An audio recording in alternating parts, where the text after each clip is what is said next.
जीवन ये प्रकाशित करने, राहों को आलोकित करने।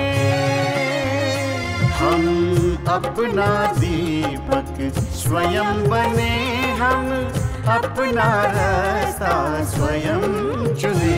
हम अपना दीपक स्वयं बने, हम अपना रास्ता स्वयं चुने। जीवन ये प्रकाशित करने, राहों को आलोकित करने।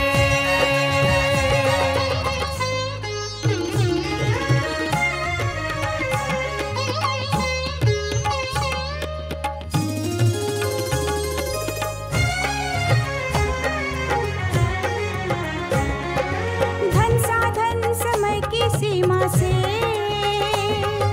विद्यालय जो मुक्त हो, धन साधन समय की सीमा से विद्यालय जो मुक्त हो। कभी पढ़े हम कहीं पढ़े, वे विषय की लोच से युक्त हो।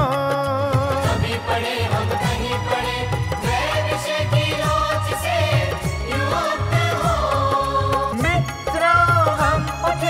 और जागे, मंजिल आने की ध्वनि सुने।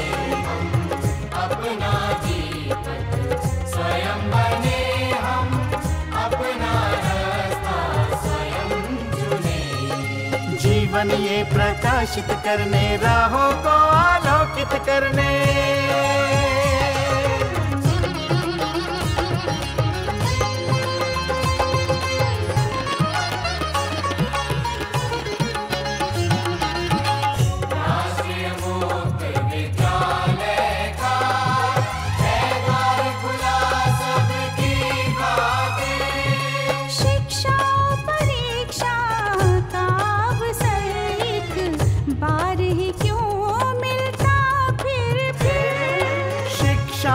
परीक्षा का अवसर एक बार ही क्यों मिलता फिर दुनिया में इसके केंद्र बात। कोई मन चाहा केंद्र चुने। हम अपना दीपक स्वयं बने, हम अपना रास्ता स्वयं चुने। कोई मन चाहा केंद्र चुने।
नमस्कार विद्यार्थियों, मैं रामनारायण मीना, शैक्षिक अधिकारी संस्कृत राष्ट्रीय मुक्त विद्यालय शिक्षा संस्थान के स्टूडियो में आपका हार्दिक स्वागत करता हूं।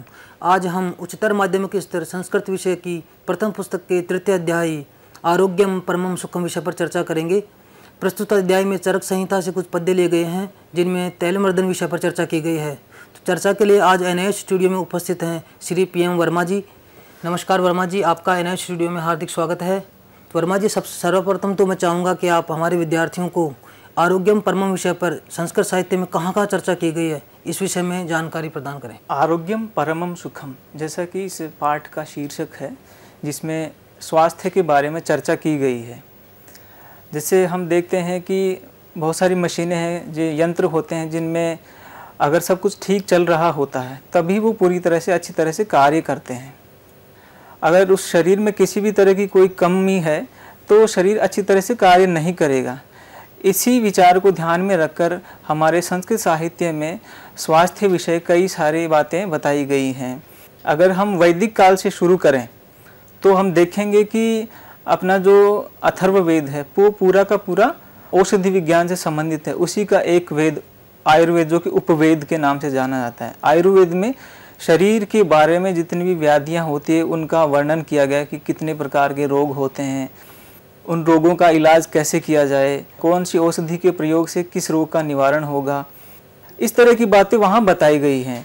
और औषधियों के प्रकार, औषधि कहाँ मिलती है, क्या उसका लक्षण होता है, किस रोग का क्या लक्षण होता है, इस तरह की चर्चा की गई है। तो आयुर्वेद उपवेद जो कि पूरा पूरा शरीर विज्ञान के बारे में है। उसके अनंतर हम देखते हैं कि पुराण साहित्य, उसमें भी इस तरह के कई जगह औषधियों के बारे में, रोगों के बारे में चर्चा मिलती है। उसके बाद जो इतर अपना लौकिक साहित्य है उसमें भी औषधि विज्ञान के बारे में, रोगों के निवारण के बारे में प्रचुर सामग्री प्राप्त होती है। जैसा कि प्रस्तुत पाठ है आरोग्यम परमम सुखम, जो कि कालिदास के द्वारा रचित किसी श्लोक को लिया गया है। इसमें प्रस्तुत पाठ में बताया गया है कि तेल मर्दन से शरीर को क्या क्या फ़ायदा है, तेल की मालिश करने से शरीर पे क्या फ़ायदे होते हैं, इसमें बताया गया है। और प्रस्तुत पाठ में जो श्लोक लिए गए हैं वो चरक द्वारा रचित चरक संहिता से उद्धृत हैं, जिसमें जो कि चरक वस्तुतः है काय विज्ञान से संबंधित थे। चरक ने जो अपना ग्रंथ लिखा वो चरक संहिता, जो कि 5 भागों में विभक्त है, और उसमें शरीर विज्ञान से संबंधित रोगों के बारे में बताया गया, उनका निवारण कैसे किया जाना है उनके बारे में बताया गया है। प्रस्तुत पाठ का अगर प्रथम श्लोक देखें, जो कि नित्यम स्नेहार्द्र शीर्षः शिरः शूलम न जायते न खालित्यम न पालित्यम न केशाः प्रपतन्ति च। इसका अन्वय है यह नित्यम शिरसि तैलमर्दनम करोति तस्य स्नेहार्द्र शीर्षः शिरः शूलम न जायते तस्य न खालित्यम न पालित्यम न च तस्य केशाः प्रपतन्ति इदानीं श्लोकम अवगच्छामः। इसका भाव है यह मनुष्य शिरसि तेलाभिषेचनम नित्यम करोति तस्य शिरसि पीड़ा न भवति तस्य केशानां वर्णः कृष्णः एव वर्तते श्वेतः न जायते तस्य केशानां पतनमपि न जायते अतः अस्माभिः नित्यं शिरसि तैलाभ्यंगम करणीयः। इसके शब्दार्थ को देखें तो है नित्यम प्रतिदिन, स्नेह अर्थात तेल, आर्द्र शीर्ष है अर्थात तेल में मालिश करने से, शिरः शूलम सिर दर्द, सर दर्द, न जायते नहीं होता है, न खालित्यम, खालित्यम का अर्थ होता है गंजापन, न पालित्यम, और पालित्यम का अर्थ होता है बालों का सफ़ेद होना, केशाह अर्थात बाल, प्रपतंती गिरते हैं और। तो प्रस्तुत श्लोक में बताया गया है कि तेल मर्दन करने से, बालों में तेल लगाने से, प्रतिदिन तेल लगाने से शिरोवेदना, सर में दर्द नहीं होता। दूसरा, बाल सफ़ेद नहीं होते। तीसरा, बाल झड़ते नहीं। और न केशाह प्रपतंती, ना ही बाल गिरते हैं। तो सिर में तेल लगाने के ये फ़ायदे होते हैं कि पहला तो सर दर्द नहीं होता, और दूसरा ये है कि बाल झड़ेंगे नहीं, बाल गिरेंगे नहीं, बाल सफ़ेद नहीं होंगे और गिरेंगे नहीं। तो ये सारे फ़ायदे तेल मर्दन करने के बताए हैं पहले श्लोक में। तो बालकों को या विद्यार्थियों को सीखने लायक बात यह है कि प्रतिदिन तेल की मालिश करनी चाहिए। इसका अगला श्लोक हम देखें। बलः शिरः बलम शिरः कपालानां विशेषेण अभिवर्धते दृढ़मूलाश्च दीर्घाश्च कृष्णाः केशा भवन्ति च। अन्वय देखिए, शिरसि तैलमर्दनेन शिरः कपालानां विशेषेण बलम अभिवर्धते, केशाः दृढ़मूलाः दीर्घाः कृष्णा च भवन्ति। इसका भाव यह है, शिरसि तेल प्रयोगेण शिरसः अस्थानां शक्ति वर्धते, अर्थात मस्तिष्कः अधिकः क्रियाशीलः भवति, केशानां मूलानि सुदृढ़ानि भवन्ति, तेन केशाः दीर्घाः श्यामवर्णा च जायन्ते। अतः शिरसि तैलप्रयोगः अवश्यमेव कर्तव्यः, सुंदरैः केशैः मानवः चिरं शोभते। इसका शब्दार्थ देखें तो बलम अर्थात बलशाली, शिरः कपाल, शिरः कपाल होते हैं सिर की हड्डियाँ, विशेषेण विशिष्ट रूप से अभिवर्धते माने बढ़ती हैं, उनका विकास होता है। दृढ़ मूलाश्च, दृढ़ मूल, मूल अर्थात जड़, मजबूत जड़ों वाले हो जाते हैं। दीर्घाश्च, दीर्घ मानी बड़े बड़े, और कृष्णाः काले, केशाः बाल, भवंती होते हैं। तो प्रस्तुत श्लोक में बताया गया है कि तेल मर्दन करने से जो सिर की हड्डियां हैं उनका अच्छी तरह से विकास होता है, अर्थात दिमाग का सुव्यवस्थित विकास हो जाता है। दूसरा है कि तेल मर्दन करने से बाल दीर्घ होते हैं, लंबे लंबे बाल हो जाते हैं, और कृष्णाः भवन्ति, काले रहते हैं, सफ़ेद नहीं हो पाते। दृढ़ मूला से, और उनकी जड़ें मजबूत होती हैं। तो 4 उपयोग तेल मर्दन के इस श्लोक में बताए गए हैं। इसका अगर हम अगला श्लोक देखें, न च आश्यम कंठशोषः स्यात् नोष्ठयो स्फुटायनम स्फुटनायम न च दंताः क्षयं यान्ति दृढ़मूलाः भवन्ति च। इसका अन्वय देखिए, अस्य नरस्य न च कंठशोषः स्यात् न ओष्ठयोः स्फुटनात् भयम् अस्य दंताः च क्षयं न यान्ति दृढ़मूला च भवन्ति।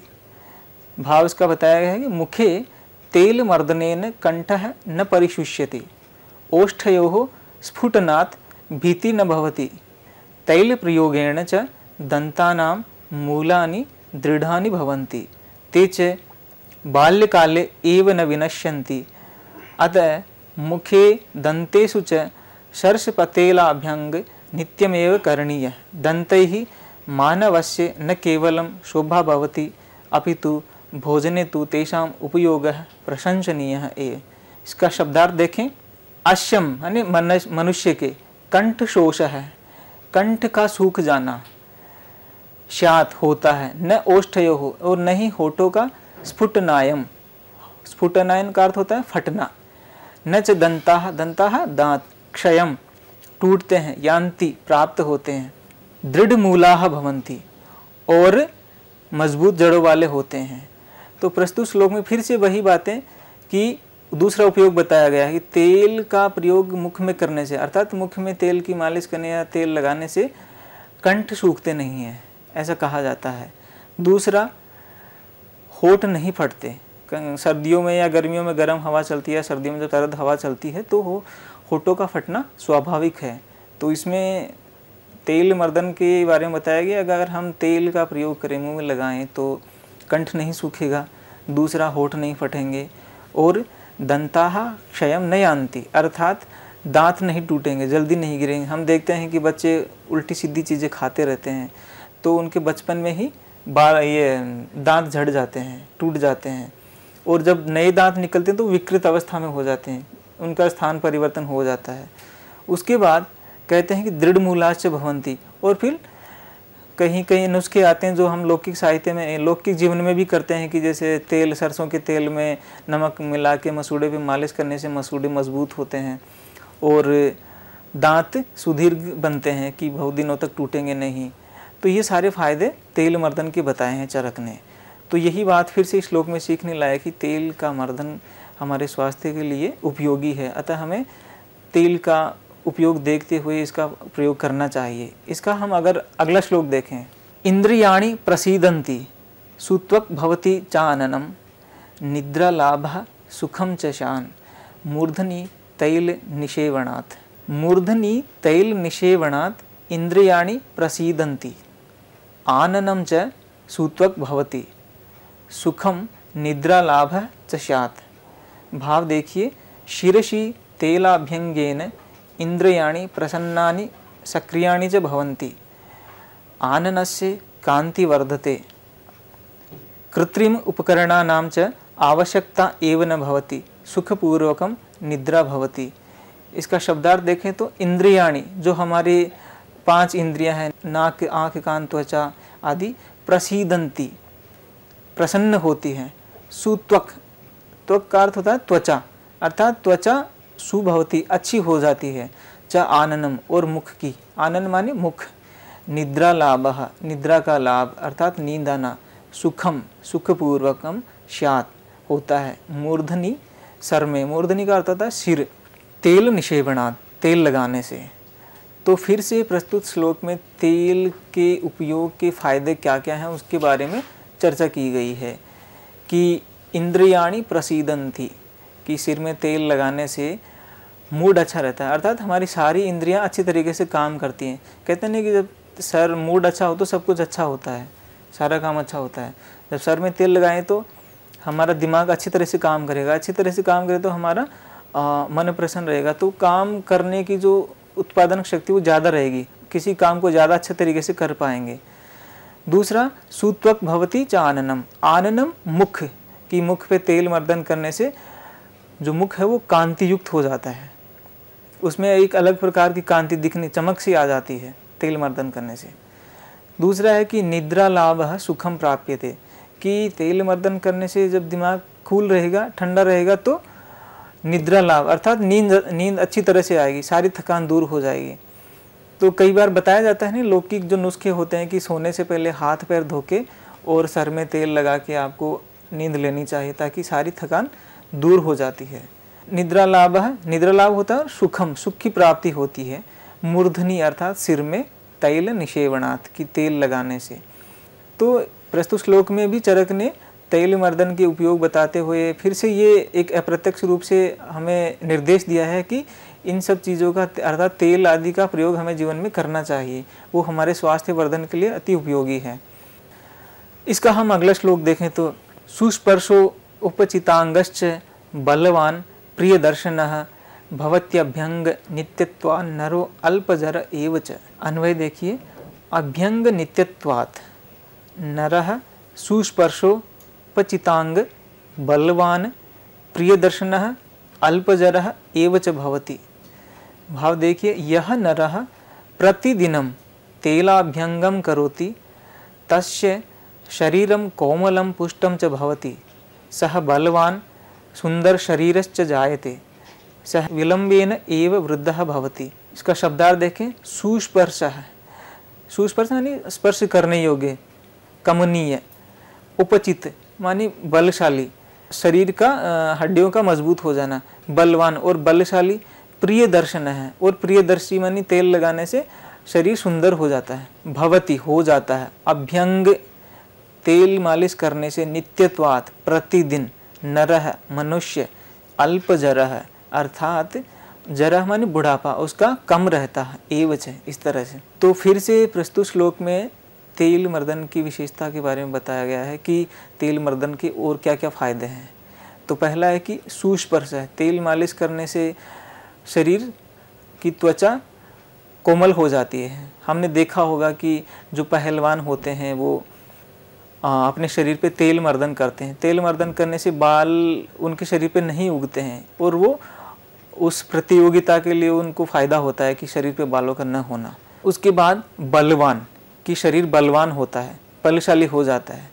फिर प्रिय दर्शन है, जब हम पूरे शरीर पे तेल मालिश करते हैं तो हमारे शरीर के जो अस्थि आदि हैं वो मांसपेशियाँ वो सुडौल बन जाती हैं प्रतिदिन तेल मालिश करने से। सुडौल होने के कारण शरीर थोड़ा सा सुंदर लगने लगता है। फिर अल्पजर है, हम यदि प्रतिदिन तेल मालिश करेंगे तो हमारा स्वास्थ्य थोड़ा सा अच्छा रहेगा, और उसके ऊपर जो जरावस्था का प्रभाव है वो काफ़ी देर से आएगा, अर्थात जरावस्था मनुष्य को बहुत जल्द ही नहीं घेर लेगी। जो लोग तेल मालिश नहीं करते उनकी तुलना में जो तेल मालिश करता है उसको उस पर जो बुढ़ापे का असर वो देर से होगा। जायते सौकुमार्यम च बलम स्थैर्यम च पादयोः दृष्टि प्रसादम लभते मरुतश्च उपशाम्यति। अन्वय है देखिए, पादयोः तेलाभ्यंगात् सौकुमार्यम बलम स्थैर्यम च जायते दृष्टि प्रसादम लभते। भाव है देखिए, पादयोः तैलमर्दनेन पादौ कौमलौ बलयुक्तौ दृढ़ौ च भवतः नेत्र ज्योति वर्धते वात विकाराणां च उपशमः अर्थात नाशः जायते अतः तैलमर्दनम तु नित्यम कुर्यात्। इसका हम अगर शब्दार्थ देखें तो जायते होता है, सौकुमार्यम सुकुमारता, बलम बल, स्थैर्यम अर्थात स्थिरता, पादयोः पैरों की, दृष्टि अर्थात देखने की शक्ति, प्रसादम लभते बढ़ती है, मरुतश्च उपशाम्यति, मरुत होता है हवा, अर्थात जो वात रोग होते हैं शरीर में उपशाम्यते, उनका नाश होता है। तो फिर से प्रस्तुत श्लोक में चरक ने बताया है कि तेल मर्दन के और क्या क्या उपयोग हैं, फायदे हैं। तो पहला है कि जायते सौकुमार्यम, कि सुकुमारता आती है शरीर में, शरीर दर्शनीय हो जाता है। उसके बाद बलम, शरीर बलशाली होता है। स्थैर्यम पादयोः, कि पैरों में तेल मालिश करने से पैरों में स्थिरता आती है, शरीर सुंदर होता है और बलशाली होता है। तीसरा कि पैरों में तेल मालिश करेंगे तो दृष्टि लाभ होता है, कि तेल मालिश करने से आँखों की ज्योति बढ़ती है पैरों में तेल लगाने से। और मरुतश्च उपशाम्यते, कि जो वात रोग हैं, 3 तरह के हम रोग बताते हैं, वात पित्त कफ आयुर्वेद में। तो जो वात रोग हैं उनका नाश होता है, कि जो वात से संबंधित रोग हैं जो भी हो उनका नाश हो जाता है। इस प्रकार प्रस्तुत श्लोक में कि छात्र उपयोगी स्वास्थ्य वर्धन के लिए ये जो श्लोक चुने गए उनमें तेल मर्दन की विशेषता के बारे में बताया गया है कि सुकुमारता आती है, शरीर बलशाली होता है, नेत्र ज्योति बढ़ती है और शरीर सुंदर होता है। तो ये सारे फायदे विद्यार्थियों के लिए उपयोगी हैं और इनको साहित्य में डाला गया है कि जो अप्रत्यक्ष रूप से हमें ये इनका उपयोग करने का निर्देश करते हैं। वर्मा जी, जो प्रस्तुत अध्याय में हलंत, नपुंसकलिंग, सकारांत शब्दों के बारे में बताया गया है, इसके बारे में भी विस्तार से थोड़ा विद्यार्थियों को बताएं। प्रस्तुत पाठ में कई सकारांत शब्द आए हैं जिनका हम इस पाठ में चर्चा कर सकते हैं इस पाठ के अंदर, जो कि जैसे इसमें बताया गया है हलंत नपुंसकलिंग के सकारांत शब्द हैं, जैसे शिरस है, मनस है, नभस, तपस, यशस, तेजस, शिरस और फिर से शिरस। तो इनके विभक्तियों में रूप कैसे चलते हैं ये इसमें दिखाया गया है कि प्रथमा में जैसे शिरस का देखें, शिरः, शिरसि, शिरांसि, मनः, मनसि, मनांसि, नभसा, नभोभ्याम, नभोभि, ये तृतीया का रूप हुआ। फिर चतुर्थी में है तपसे, तपोभ्याम, तपोभ्यः। पंचमी यशसः, यशोभ्याम, यशोभ्यः। षष्ठी में तेजसः, तेजसोः, तेजसाम। सप्तमी में शिरसि, शिरसोः, शिरसुः। और संबोधन में हे शिरः, हे शिरसि, हे शिरांसि।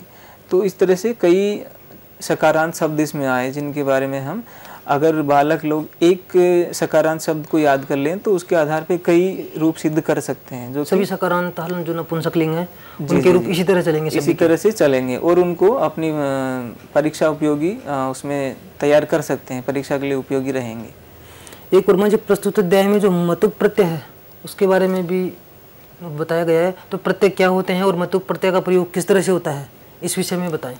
जैसे प्रत्यय होता है वो शब्द के बाद में लगता है और प्रत्यय के लगने के बाद शब्द के अर्थ में परिवर्तन आ जाता है, शब्द के अर्थ को बदल देता है, कोई विशेष अर्थ उसका हो जाता है। प्रस्तुत पाठ में जैसे मतुप प्रत्यय का प्रयोग किया गया है जिसको हम देखें, इसमें बताया गया कि हिंदी भाषायां वाला इति अर्थे मतुप प्रत्यय प्रयुज्यते। मतुप इति प्रत्यय से मत इति शेषः भवति। यदि शब्दस्य अन्ते अ आ इति भवति तर्हि मत इति स्थाने वत भवति। जैसे बल मतुप है तो उसका बलवत हो जाएगा। बलवत पदस्य रूपाणी पुल्लिंगे स्त्रीलिंगे नपुंसकलिंगे च द्रष्टव्यानि। बताया गया है कि मतुप प्रत्यय लगने से उसका अर्थ आता है वाला। जैसे बल में मतुप प्रत्यय लगाएं तो हम उसका अर्थ हो जाएगा बलवान हिंदी में, बलवत नपुंसकलिंग हो जाएगा बलवत और स्त्रीलिंग में बलवती, जिसका अर्थ एक ही रहेगा बलवान, बलशाली। प्रस्तुत पाठ में जो कुछ उदाहरण आए उनको हम देख सकते हैं। जैसे पहला है बल मतुप, मिलाने से हो जाएगा बलवत। मतुप का केवल मत शेष रहता है, इसका पुल्लिंग में बनेगा बलवान, स्त्रीलिंग में बनेगा बलवती, नपुंसकलिंग में बलवत। फिर है धन के साथ मतुप प्रत्यय का अगर हम योग करें तो धनवत बनता है, जो पुल्लिंग में बनेगा धनवान, स्त्रीलिंग में बनेगा धनवती और नपुंसकलिंग में धनवत। श्री के साथ अगर मतुप प्रत्यय का प्रयोग किया जाए तो श्रीमत मूल शब्द बनता है, जो कि पुल्लिंग में बनेगा श्रीमान, स्त्रीलिंग में बनेगा श्रीमती और नपुंसकलिंग में श्रीमत। अगर हनु के साथ जोड़े तो हनुमत, हनुमान, हनुमती, हनुमत।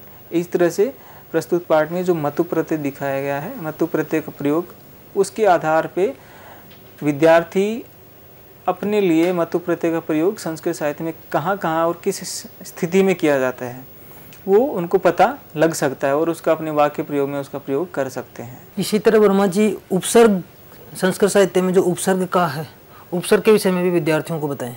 उपसर्ग के साथ भी यही शर्त है कि लेकिन उपसर्ग शब्द के पहले लगते हैं और पहले लगने से उनके अर्थ में एक विशिष्ट अर्थ आ जाता है।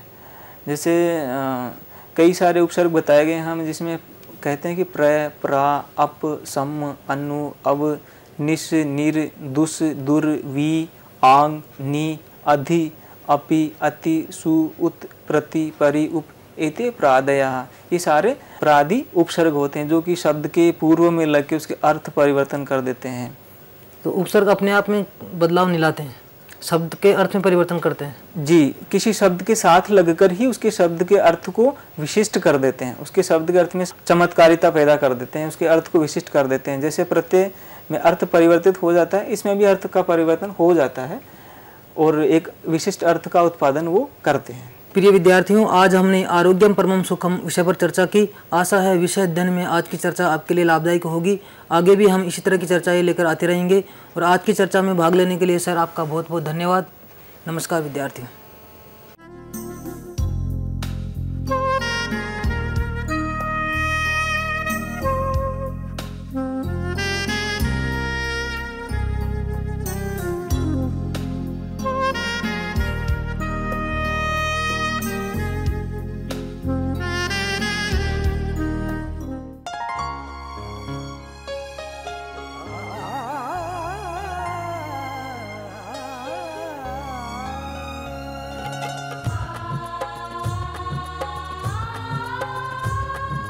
जीवन ये प्रकाशित करने, राहों को आलोकित करने, हम अपना दीपक स्वयं बने, हम अपना रास्ता स्वयं चुने।